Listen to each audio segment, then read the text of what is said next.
सर्व स्पर्धकांना माझा नमस्कार। योजना अवकाश दुसरा 1990 ते 1992 प्लॅन हॉलिडे 2.0 पाहून घेऊया आज। पहिलावाला पाहिला का? पाहिला? Okay, very good. मग हा समजून घ्या है ना एकदम डिटेल मध्ये। आज आपण बघणार आहोत की दुसरा अवकाश जो करण्यात आला योजनेमधील तो काउंट करण्यात आला, कारण काय ते पाहणार आहोत। मग त्याच्यानंतर योजना अवकाशामध्ये काही तीर मारले का काही जंगडुत्ता झाला, लोचा झाला, तो पाहून घेऊ। आणि यातून बाहेर निघाला का बा सरकार, का तिथंच लुडबुड करत राहिलं डबक्यामध्ये, ते बी पाहून घेऊ है ना। लक्षात आलं का? समजलं? चलाच मग आणि चला ना मग चला। असा काय 7वी पंचवार्षिक योजना 1985 ते 1990 दरम्यान होती। आपण पहिल्या योजना अवकाशामध्ये पाहिलेलं आहे की तिसरी पंचवार्षिक योजना भस्सम झाली है ना, वेगवेगळ्या कारणानं, एक्सटेरियर फॅक्टर्सनी है ना, आणि त्याच्यामुळे आपण स्टॉप केला। आता इथं 7वी पंचवार्षिक योजना भस्सम झाली का? तर आपल्याला असं दिसते नाही रे बाबा, झालं नाही। आर्थिक वृद्धी म्हणजे इकॉनॉमिक ग्रोथ जबरदस्त, टार्गेटच्या वर 5% टार्गेट, 5.6% अचिव्हमेंट। कृषी वृद्धी 4% टार्गेट होता, 4.1 म्हणजे हा बी क्रॉस केला आपण। औद्योगिक वृद्धी टार्गेट होता 8.7, अचिव्ड 8.5 म्हणजे जास्त काही असा लोचा झाला नाही। गरिबी निर्मूलन 30% कमी केले, म्हणजे सगळं आता झकासच होता, मस्त, काय प्रॉब्लेम। मग कायले करावं लागलं? याचा अर्थ जसं तिसरी पंचवार्षिक योजना फेल झाली म्हणून स्टॉप केला, तसं इथं कारण दिसते का? नाही दिसते का? नाही। मग कारण काय आहे? तर चला पाहू। कारण आपल्याला दिसते काहीतरी, एका साइडले मोठे मोठे लोक, दुसऱ्या साइडले अरे बाबा इथं बी खतरनाक लोक। पाहून घेऊया। पहिल्यांदा आपण समजून घेऊया पॉलिटिकल आस्पेक्ट। कारण की आपण बघितलं आहे की योजना अवकाश जेव्हा जेव्हा राजकीय अस्थिरता, राजकीय नेतृत्वाचा अभाव असेल तर, किंवा आर्थिक परिस्थिती है ना अत्यंत विपरीत असेल तर आपण काय करतो? 5 इयर प्लॅन स्टॉप करतो। बरोबर आहे? हे पाहिलं ना आपण? याच्या पूर्वीचा व्हिडिओ पाहिला का की why the plan holidays happen? पाहिला? नाही पाहिला असेल तर पाहू घ्या। आता आपल्याला इकडे राजकीय दृष्ट्या एक पहिल्यांदा बघून घेऊया आणि मग आर्थिक दृष्ट्या पहिल्यांदा बघून घेऊया। सर्वात महत्वाचं असं की 1980s, कुठला? लेट 1980s हा जर पिरियड बघितला, it was a period of political turmoil. अत्यंत जे राजकीय दृष्ट्याने का अत्यंत विदारक परिस्थिती होती। मोनोपोली जी आहे काँग्रेसची, डॉमिनेशन, ते संपायला लागलं होतं। पण ते संपल्यावर दुसरं राजकीय वर्चस्व निर्माण व्हायला लागलं होतं का? नाही। एकीकडे काँग्रेसचं वर्चस्व कमी कमी होत होतं, तर दुसरीकडे राजकीय अस्थिरता, पॉलिटिकल इनस्टॅबिलिटी वाढत होती। आपण समजून घेऊया कसं। तर 1989 जनरल इलेक्शन झालं। जनरल इलेक्शन मध्ये राजीव गांधी यांचं जे पार्टी आहे काँग्रेस आय, तिला बहुमत मिळालं नाही। त्यामुळे काँग्रेस आय हे सत्तेमध्ये येऊ शकलं नाही। मग अशा वेळेला व्हीपी सिंगांचं, जे जनता दलचे लीडर होते, व्हीपी सिंगांनी नॅशनल फ्रंट तयार केलं आणि पहिलं मायनॉरिटी गव्हर्नमेंट तयार झालं। कुठलं गव्हर्नमेंट तयार झालं? Minority government. मायनॉरिटी म्हणजे अल्पसंख्याकांचं, कुठल्या राजकीय याच्याने, अल्पसंख्याक म्हणजे सामाजिक अल्पसंख्याक नाही किंवा धार्मिक अल्पसंख्याक नाही. Getting the point. Minority government म्हणजे अल्पसंख्याकांचं सरकार, जिथे सरकारमध्ये बहुमत नसलेली लोक असतात.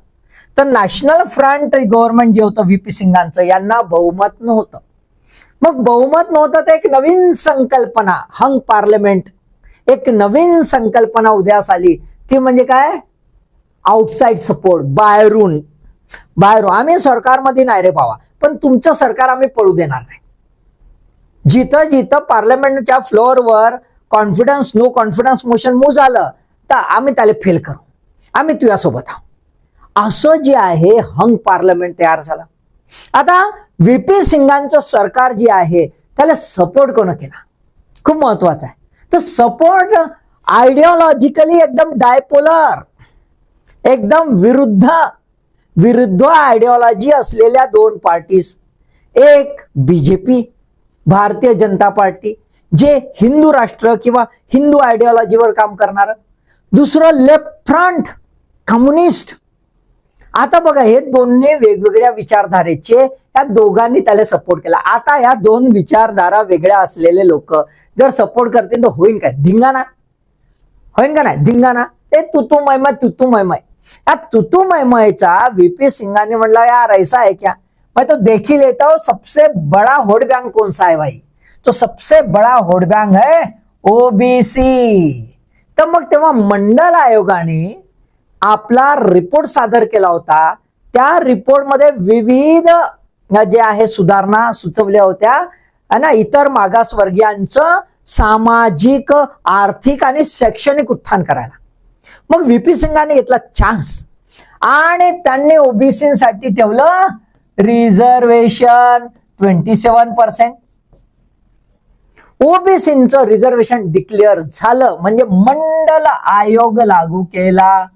मंडल आयोग जसा लागू केला तसं याच्या विरोधात nation wide prostate by the BJP and allied, म्हणजे अप्पर कास्ट जे आहे त्यांनी याचा जबरदस्त विरोध केला, जबरदस्त आंदोलन झालं. या आंदोलनालाही व्हीपी सिंग घाबरले नाही. तर मग मंडल वर्सेस नवीन आयाम, पॉलिटिकल फंडामेंटलिझमचा नवीन आयाम, मंडल वर्सेस कमंडल, मंडल वर्सेस कमंडल. लालकृष्ण अडवाणी जी आहेत त्यांनी रथयात्रा, कुठली? राम मंदिर रथयात्रा सुरू केली. कशाच्या? याच्या विरोधात. व्हीपी सिंगांना टेन्शन. LK अडवाणी यांची रथयात्रा जी आहे, तत्कालीन जे जनता दल बिहारमध्ये राज्य करत होतं त्याचे सीएम लालू प्रसाद यादव, त्यांनी केली LK अडवाणी यांनी अटक. आणि अटक केली आणि रथयात्रा थांबवली. आता वाला प्रॉब्लेम, सपोर्टर कोण? बीजेपी, जनता दलाचा. आणि त्याचीच रथयात्रा थांबवली कोण? जनता दलच्या लीडरनं. आली आपत बावा, याचा टसल झाला आणि बीजेपीनं काय केलं? बापू आपला सपोर्ट काढून घेतला. सपोर्ट काढला आणि त्याच्यामुळे 10 नोव्हेंबर म्हणजे 2 डिसेंबर 1989 ला व्हीपी सिंगांचं सरकार बसलं आणि 10 नोव्हेंबर 1990 ला नो कॉन्फिडन्स मोशनने सरकार कोलमडलं. जनता दलामध्ये धुसमुस होती आणि जनता दलामध्ये झाला स्प्लिंटर, फूट पडली आणि त्या फुटीतून निर्माण झालं जनता दल सोशालिस्ट. याला लीड केलं चंद्रशेखर यांनी आणि याला सपोर्ट केला काँग्रेस आयने. बघा, काँग्रेस आयने. आणि मग हे सरकार आलं 10 नोव्हेंबर 1990 ला, नवीन सरकार. हे पण मायनॉरिटी, कारण याच्यातून निघाले हे मायनॉरिटी. हे काही जास्त दिवस टिकू शकलं नाही. का? तर पुन्हा काँग्रेस आहे आणि जनता दल सोशालिस्ट यांची तुतू मैमय झाली आणि तुतू मैमय झाल्याने 21 मार्च 1991 आपल्याला काय दिसते? काँग्रेस आयने सपोर्ट काढला आणि चंद्रशेखर यांनी रिझाईन केलं ना, इलेक्शन आले. म्हणजे काय दिसते इथे? Political instability. ज्या वेळेला आपल्याला दिसते की 7 फायर प्लॅन संपणार होतं, त्या वेळेलाच आपल्याला काय दिसते, म्हणजे संपणार आणि संपलेला, आणि त्याच वेळेला आपल्याला दिसते अनस्टॅबिलिटी, पॉलिटिकल इन्स्टॅबिलिटी ही कंटिन्युअस राहिली. त्याच्यानंतर जनरल इलेक्शन झाले. जनरल इलेक्शन 20 तारखेला 20 मेला एक झाले, आणि त्याच्यानंतर 21 मे 1991 राजीव गांधी यांची LTT कडनं हत्या झाली. ही हत्या भारताच्या पॉलिटिकल लिडरशिप, स्टालवर्ड जे म्हणतात त्या लिडरशिप मध्ये एकदम मोठा व्हॅक्यूम तयार झाला, मोठा व्हॅक्यूम. कारण की लीडर शिवाय है ना देश चालत नाही, देशाची दिशा निर्देश ठरत नाही. आणि हा एक मोठा व्हॅक्यूम होता, कारण की तेव्हा काँग्रेस आहे पुन्हा सत्तेवर यायची पॉसिबिलिटी होती. अशा याच्यातच हत्या झाली. त्या झाल्यानंतर जून मध्ये, म्हणजे पोस्टपोन झाले इलेक्शन पोस्टपोन झाल्यावर जून मध्ये इलेक्शन झाले, आणि मग काँग्रेसचं सरकार आलं.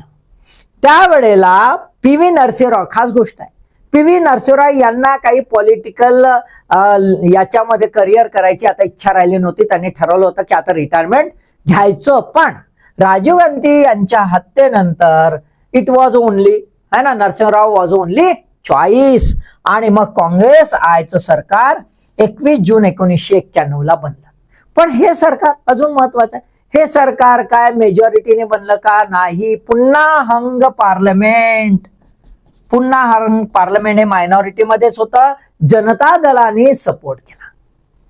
हा बघा, एकमेकांना सपोर्ट आला. आता एक सपोर्ट न चालते, म्हणजे संपूर्ण हा जो फेज आहे हा कशाचा आहे? हंग पार्लमेंटचा फेज आहे. बरोबर आहे. कुठलंही नेतृत्व असं स्ट्रॉंग राहू शकत नव्हतं. निरंतर सरकार राहायची पॉसिबिलिटी फार कमी होती. आणि म्हणूनच आपल्याला काय दिसतंय, प्लॅन हॉलिडे. कारण निश्चित झालं, because of the political uncertainty there was not a possibility to run a regular 5 year plan. Clear? म्हणजे आपण राजकीय अस्थिरता म्हणू शकतो. बरोबर आहे. पहिल्यांदा पॉलिटिकल इन्स्टॅबिलिटी. दुसरं एवढंच नाही, आता तिसऱ्या पंचवार्षिक योजनेमध्ये नेतृत्व खतरनाक होते तिन्ही. म्हणजे नेहरू गेल्यानंतर लालबहादूर शास्त्री, ते गेल्यानंतर इंदिरा गांधी, म्हणजे खतरनाक होते. त्यामुळे पॉलिटिकल इश्यू नव्हता, पॉलिटिकल लिडरशिपचा प्रॉब्लेम नव्हता. इथे मात्र तो पण होता. म्हणजे तुम्ही समजू शकता की दुसरे जो अवकाश होता योजनेचा तो किती क्रिटिकल कंडिशन मध्ये आहे. दुसरं एवढंच नाही तर आर्थिक स्थिती बघा अत्यंत वाईट होती. आखाती युद्ध 2 ऑगस्ट 1990 सुरू झालं. आखाती युद्ध. आता हे गल्फ वॉर म्हणजे काय केलं? सद्दाम हुसेननं कुवेतवर आक्रमण करून टाकलं. आला प्रॉब्लेम. त्याच्यामुळे काय प्रॉब्लेम होता? ऑइल प्राइजेस वाढले. भारत हा आजही बघा काय परिस्थिती आहे ना, 80 to 90% आपण इम्पोर्ट करतो ऑइल, त्याच्यावर सर्व इकॉनॉमी आहे. ऑइल वाढल्यामुळे ऑब्विसली काय होणार आहे? ऑब्विसली ऑइल प्राइजेस वाढल्यामुळे इन्फ्लेशन, कारण इम्पोर्टेड इन्फ्लेशन वाढणार. इन्फ्लेशन बघा, महागाई. इकडे 7 फायर प्लॅन जबरदस्त दिसत होता, आपण महागाई 13.6, डबल डिजिट, खतरनाक है ना. ही CPI महागाई आहे, है ना, लक्षात आलं. WPI ची सुद्धा 12, 12.5, म्हणजे डबल डिजिट मध्ये दोन्ही, होलसेल आणि कन्झ्युमर प्राइस इंडेक्स मध्ये डबल डिजिट इन्फ्लेशन होतं because of the oil prices rising. सोबतच अधिकाधिक आपल्या भारतीय जे आहेत कामगार, ते अधिकाधिक आखाती देशामध्ये, गल्फ कंट्रीज मध्ये काम करत होते. आणि ते आपल्या परिवाराला काय पाठवायचे? पैसे पाठवायचे, रेमिटन्सेस. आणि त्याच्यामुळे आपल्या फॉरेक्स सुद्धा छान राहायचं. आता हे रेमिटन्सेस फार कमी झाले, बंद झाल्यासारखे झाले. आणि त्याचा परिणाम काय झाला? फॉरेक्स रिझर्व बिलकुल धाडकन खाली, $1.2 billion. म्हणजे हार्डली हे जे आहे ना 15 दिवसाचं इसेन्शियल कमोडिटी इम्पोर्ट करू शकत होतो. किती? 15 दिवसाच्या इसेन्शियल कमोडिटी. म्हणजे 15 दिवसानंतर इसेन्शियल कमोडिटी बंद. इसेन्शियल म्हणजे कोणत्या? तेल वगैरे, अत्यंत बेकार हालत. म्हणजे याचा परिणाम पुन्हा कन्झ्युमर गुडवर आहे, तर म्हणजे इन्फ्लेशन पुन्हा, म्हणजे याच्यामुळे पण इन्फ्लेशन. सोबतच 1980च्या सेकंड फेजला सातत्याने जे आहे कर्ज घेण्यात आली. पब्लिक सेक्टर अंडरटेकिंग्स बनवण्यात आल्या होत्या. पब्लिक सेक्टर अंडरटेकिंग्स ज्या पहिले तयार केल्या, फर्स्ट फायर प्लॅन पासून तर 7 फायर प्लॅन पर्यंत, आता त्या पब्लिक अंडरटेकिंग्स मधून आउटपुट निघणं कमी झालं होतं, इफिशियन्सी कमी झाली होती. का? Because of the political interference. पांढरे हत्ती होऊन गेले होते, पांढरे हत्ती, व्हाईट एलिफंट, नुसते नावाचे पोचण्याचे, आणि त्याच्यामुळे त्यांच्यातून येणारा जो बोनस आहे ना तो कमी व्हायला लागला होता. त्याचा परिणाम फिस्कल डेफिसिट वाढलं 8.4%. किती? 8.4%. सोबतच आपण जर ट्रेड बघितला, ट्रेड डिफिसिट वाढायला लागला होता आणि त्याच्यामुळे करंट अकाउंट डिफिसिट हा 3.5% ऑफ द जीडीपी राहिला. हा खूप जास्त होता. या दोघांमुळे असं समजून घ्या, आपण फॉरेन लायबिलिटी जे आहेत त्याचे डिफॉल्टरच्या लेवलवर आलो होतो, त्याच्या डिफॉल्टरच्या लेवलवर आलो होतो. आणि राजकीय डिफिसिटमुळे, राजकोषीय जो तूट आहे ना, त्याच्यामुळे आपण डेप्ट ट्रॅप मध्ये आलो होतो. डेप्ट ट्रॅप मध्ये म्हणजे आपण कर्जासाठी कर्ज घेण्याच्या स्थितीवर आलो होतो. यातच बघा, यातच काय, आता इतकी वाईट परिस्थिती त्यातच असून दुष्काळात 13वा महिना. आपला स्ट्रॉंग ट्रेड पार्टनर जो आहे, ज्याच्याशी सर्वाधिक व्यापार होत होता, तो United States of Soviet Russia. हा United States of Soviet Russia जो आहे त्याचं विघटन झालं डिसेंबर 26, 1991 ला आलं. त्याच्यामुळे आपल्यावर जबरदस्त फटका पडला. म्हणजे आपल्याला काय दिसतंय, आर्थिक कारण सुद्धा बरोबर आहे. पण 7वी पंचवार्षिक योजना अयशस्वी राहिली असं कारण होतं का? नाही. जसं पहिल्या अवकाश योजनेमध्ये आपल्याला दिसतंय की 3री पंचवार्षिक योजना फेल झाली आणि आर्थिक कारणं होती, एक्सटर्नल फॅक्टर्स होती, तशी इथे 7वी पंचवार्षिक योजना फेल झाली असं आहे का? नाही. तर आर्थिक स्थिती, आर्थिक संकट होती म्हणून आणि राजकीय अस्थिरता होती म्हणून. क्लिअर? कॉन्सेप्ट क्लिअर झाला का? एकदम प्रिसाइज लेवलवर. क्लिअर? ओके. आता बघा काय करावं लागलं. आता आपल्याला यातून बाहेर निघावं लागेल. तत्कालीन strong leadership, prime minister PV Narasimha Rao, finance minister Manmohan Singh, great personality, दोघेही ग्रेट पर्सनॅलिटीज होते आणि त्यांनी, बाकीची टीम होती, जबरदस्त स्ट्रॉंग टीम होती आणि त्याच्या आधारावर यातून बेलआउट झालो, आपण बाहेर निघालो.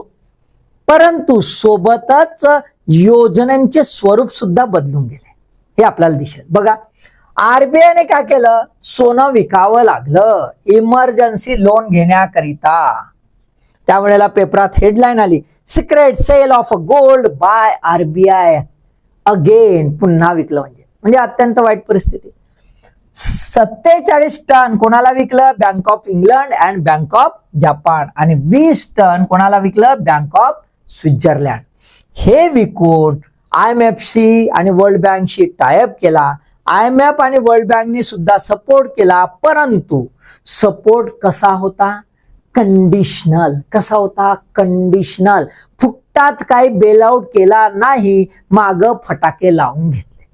आणि हे फटाके जे आहे त्याच्यामुळे भारतीय अर्थव्यवस्थेची संरचना जी आहे ती एकदमच आमूलाग्र बदल झाला.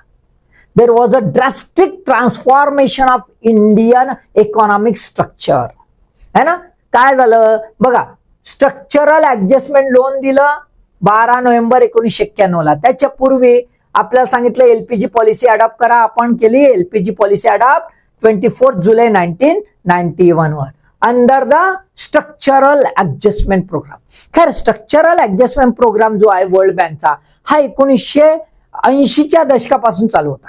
जेवढ्या काही डेव्हलपिंग कंट्रीज आहेत त्यांच्यामध्ये जे काय प्रशासकीय सुधारणा, आर्थिक सुधारणा व्हावी यासाठी world bank structural adjustment programme राबवत होती. त्यातलाच पार्ट म्हणून आपण काय केलं? Liberalisation, privatisation and globalisation, LPG adopt केली. सोबतच आता LPG अडॉप्ट केली तर इंटरनल इकॉनॉमिक स्ट्रक्चर चेंज होणं आवश्यक होतं, त्यामध्ये सुधारणा करणं आवश्यक होतं.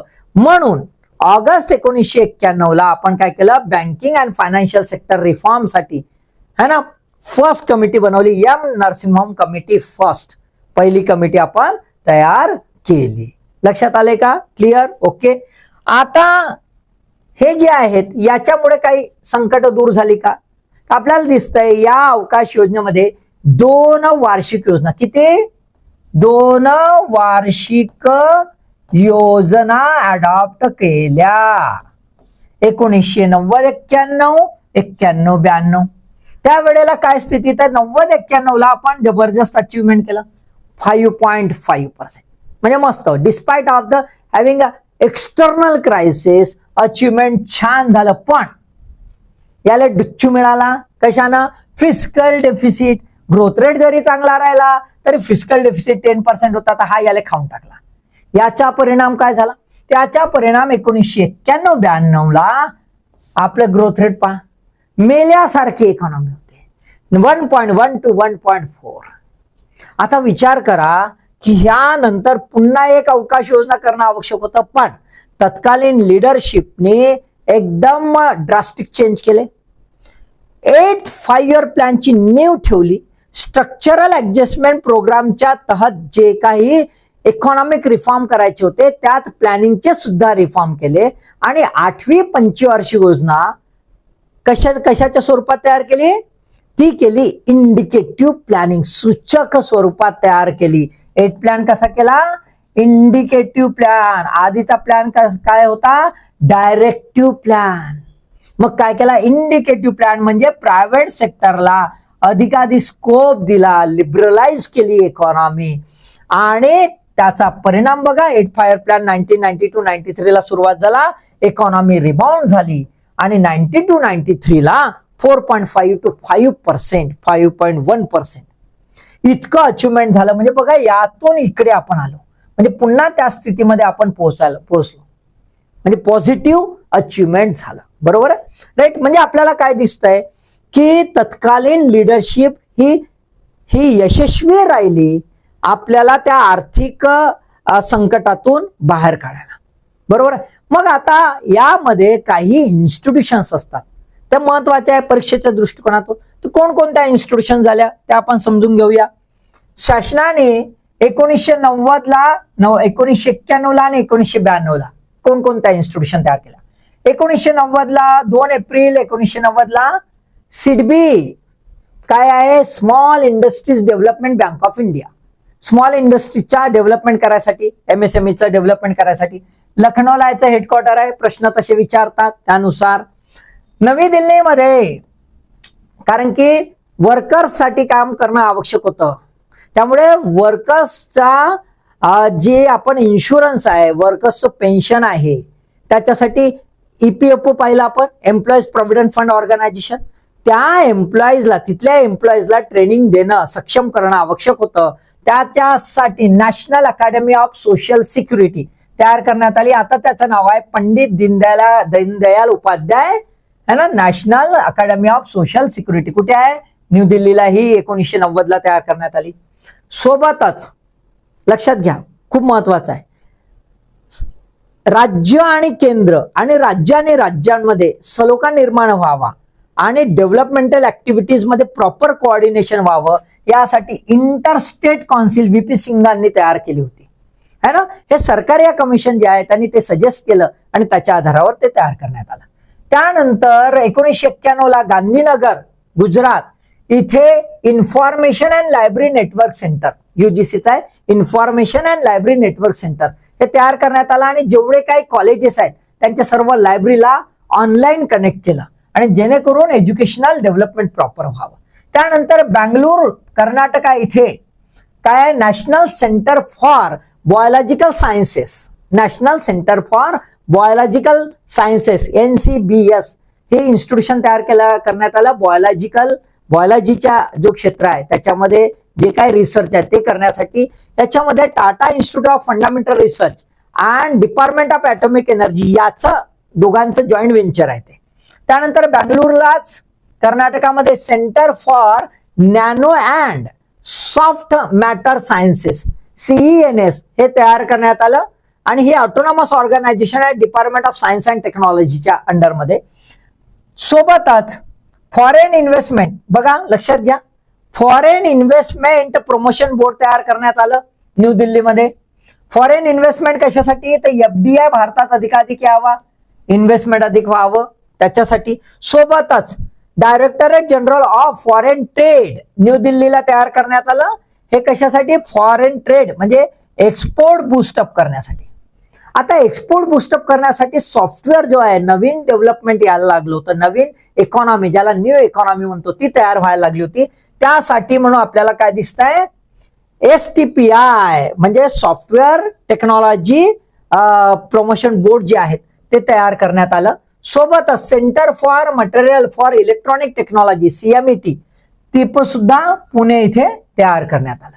म्हणजे आपल्याला काय दिसतंय, आपल्याला हे दिसतं की 1991 ला फोकस हा एज्युकेशनल आस्पेक्ट, रिसर्च आस्पेक्ट आणि एक्सपोर्ट आणि इन्व्हेस्टमेंटच्या दृष्टिकोनातून वेगवेगळ्या इन्स्टिट्यूशन्स तयार करण्यात आल्या. त्याच्यानंतर SEBI securities and exchange board of India हे 1988 ला तयार झालं होतं, पण ते नॉन स्टॅट्युटरी होतं. ते स्टॅट्युटरी करण्यात आलं 30 जानेवारी 1992 ला मुंबई इथे त्याचं हेडक्वार्टर आहे. सोबतच वुमन्स डेव्हलपमेंटसाठी आणि वुमन्स प्रोटेक्शनसाठी न्यू दिल्ली इथे नॅशनल कमिशन फॉर वुमन याची स्थापना 92 ला करण्यात आली. म्हणजे एवढ्या इन्स्टिट्यूशन्स वेगवेगळ्या जे क्षेत्र आहेत त्याच्या डेव्हलपमेंट साठी आपल्याला तयार करताना दिसून येतात. म्हणजेच 1990 ते 92चा काळ जरी अत्यंत क्रिटिकल असला आर्थिक दृष्ट्या आणि राजकीय दृष्ट्या, तरी सुद्धा तत्कालीन राजकीय जे नेतृत्व आहे ते इतकं खंबीर होतं आणि त्या खंबीर नेतृत्वाने असे जबरदस्त काम केलेले आपल्याला दिसून येत आहे. आलं लक्षात, क्लिअर झालं, आता समजलं पूर्ण डिटेलमध्ये, तर काहीच उरलं नाही. रटून घ्या, समजून घ्या, अभ्यास तर करता, मग लाईक करा, शेअर करा आणि अभ्यासासाठी ऑल द बेस्ट.